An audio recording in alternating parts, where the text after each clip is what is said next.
Hi viewers. கொஞ்சம் வெளியில் பார்த்தீங்கன்னா ரொம்ப க்ளவுடியாக இருக்குது. ஸோ ரெயின் வர மாதிரி இருக்குது. ஸோ ஒரு நைஸ் ஸ்நாக் ஷாலோ ஃப்ரைடு தான். இதை வந்து நீங்கள் டீப் ஃப்ரையும் பண்ணலாம். ஒரு பப்ஸ் மாதிரி பண்ணியிருக்கேன் நான் ப்ரெட்டுக்குள்ளே வச்சு. ஸோ ப்ரெட் ஸ்லைசஸ் கொஞ்சம் மிச்சம் இருந்துச்சு. அதை நான் வந்து என்ன பண்ணேன்னா, ஃபஸ்ட்டு கொஞ்சம் அந்த வீட் ப்ரெட்னால கொஞ்சம் நான் ஃப்ரிட்ஜில் வச்சது கொஞ்சம் ஹார்டாக இருந்துச்சு. அதை வந்து நான் என்ன பண்ணேன், ஸ்டீம் பண்ணிட்டேன். உங்களுக்கு காட்டுறேன். இந்த மாதிரி நம்ம வந்து இட்லி இதில் வச்சு நல்லா ஸ்டீம் பண்ணிட்டோம்னா நல்லா இங்கே பாருங்கள் அப்படியே சாஃப்ட் ஆகிடும். பயங்கர சாஃப்ட் ஆகிடும். நீ எப்படி வேணாலும் ஃபோல்டு பண்ணலாம். அந்த மாதிரி ஆகிடும். இது நல்லா ஸ்டீம் பண்ணிட்டீங்கன்னா அதுக்கப்புறம் இது வந்து ஸ்டஃபிங் நான் பண்ணி வச்சுருக்கேன். நான் பொட்டேட்டோவில் யூஸ்வலாக நீங்கள் பண்ணுற மாதிரி நார்மலாக பண்ணுற பொட்டேட்டோ இது தான். பொட்டேட்டோ கொஞ்சம் பீஸ் போட்டு பச்சை மிளகாய், ஜிஞ்சர், கார்லிக்லாம் வந்து இஞ்சி பூண்டு அரைச்சி, கருவேப்பிலை, கொஞ்சம் கசூரி மேத்தி எல்லாம் போட்டு, தனியாவை கையில் கொஞ்சம் சீட்ஸை வந்து கையில் கசக்கி விட்டு போட்டு அதை மிக்ஸ் பண்ணி வச்சுருக்கேன். ஆனியன்ஸ் எல்லாம் போட்டு மிக்ஸ் பண்ணி வச்சுருக்கேன். இப்போ அதை வந்து என்ன பண்ணியிருக்கேன்னா, அந்த ப்ரெட் ஸ்லைஸ் வந்து ரோலர் பின்னரை வச்சு நல்லா ஃப்ளாட்டன் பண்ணிவிட்டு, இது ரோலர் பின் வச்சு ஃப்ளாட்டன் பண்ணிவிட்டு, இது வந்து மைதா அண்ட் கார்ன்ஃப்ளோர் மிக்ஸ்டு இது. இதை வந்து ஒட்டுறதுக்காகவும் டிப் பண்ணுறதுக்காகவும் வச்சுருக்கேன். இது வந்து மிக்சர் ஆஃப் அந்த லாஸ்ட்டு ஸ்லைஸ் இருக்குல்ல, எப்போவுமே ப்ரெட்டில் வந்து லாஸ்ட் இருக்குல்ல, ஃபஸ்ட் அண்ட் லாஸ்ட் இருக்குல்ல, அதை வந்து நான் கொஞ்சம் ஃப்ரிட்ஜில் வச்சதுனால அது ஒரு இதில் டப்பாவில் போட்டு வச்சதுனால அது நல்லா கிறிஸ்பாயிடுச்சு. அதை வந்து என்ன பண்ணேன்னா மிக்சியில் போட்டு அதையும் இந்த ரெட் அவல் இருக்குல்ல, இந்த ரெட் அவல் இருக்குல்ல, இதுவும் கொஞ்சம் ஹெல்த்தியான இந்த ரெட் அவலையும் போட்டு ரெண்டையும் போட்டு மிக்சியில் ஒரு பல்ஸ் பண்ணிவிட்டு அது இந்த மாதிரி இருக்குது. அதை என்ன பண்ணியிருக்கேன்னா இந்த மாதிரி பண்ணிவிட்டு இந்த ஓரத்துலலாம் இப்போ பார்த்தீங்கன்னா இப்போ இதை நல்லா மிக்ஸ் பண்ணிவிட்டு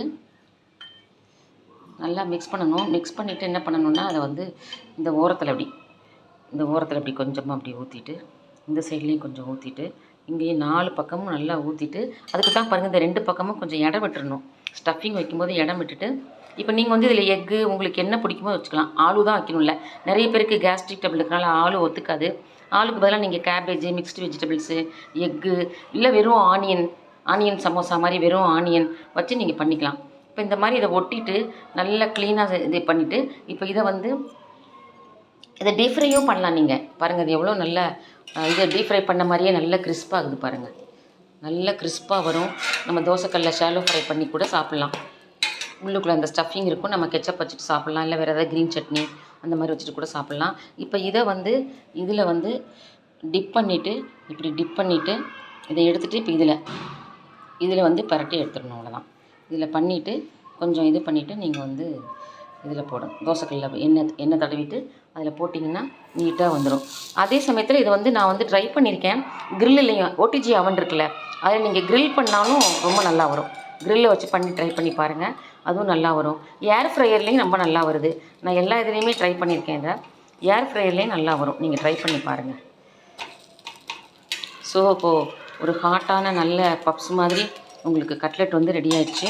இது ரொம்ப சிம்பிள் மெத்தட் தான். நீங்கள் ரொம்ப ஈஸியாக உடனே எப்போ நினைக்கிறீங்களோ அப்போ யாராவது கெஸ்ட் வந்தால் கூட இங்கே பார்த்தீங்களா நல்ல கிறிஸ்பாக இருக்கும். இது இன்னும் கொஞ்சம் நேரம் விட்டோன்னா நல்ல கிறிஸ்பாகிடும். இப்போ நான் வந்து இப்போ நிறுத்தி வச்சுருக்கேன். எதுக்காகன்னா அந்த அடியில் இருக்கிறது ஒயிட், இந்த சைடு ஒயிட்டாக இருக்குது பார்த்தீங்களா, இந்த மாதிரி ஒன்று மேலே சப்போர்ட் பண்ணி கொஞ்சம் நேரம் அப்படி நிற்க வச்சிங்கன்னா அந்த இடம் வந்து நல்ல ரோஸ்ட் ஆகிடும், நல்ல கிறிஸ்பாகிடும். ஸோ இது நீங்கள் உங்களுக்கு ரொம்ப வெரி ஈஸியஸ்ட் ஒன்.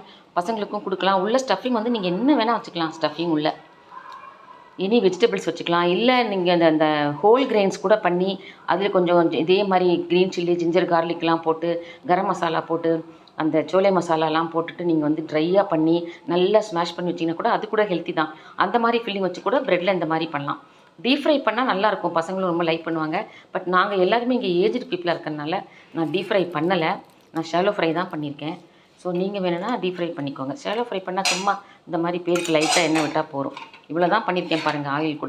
ஆயில் கூட நான் ரொம்ப விடலை. இப்போ இதுலேயே நீங்கள் சுற்றிலும் நிறைய இந்த அளவுக்கு இந்த ரேஞ்சுக்கு ஆயில் விட்டால் கூட ரொம்ப நல்லா டீப் ஃப்ரை மாதிரியே வரும். நான் அதுவும் பண்ணல. நார்மலாக கொஞ்சமாக தான் ஆயில் விட்டுருக்கேன்.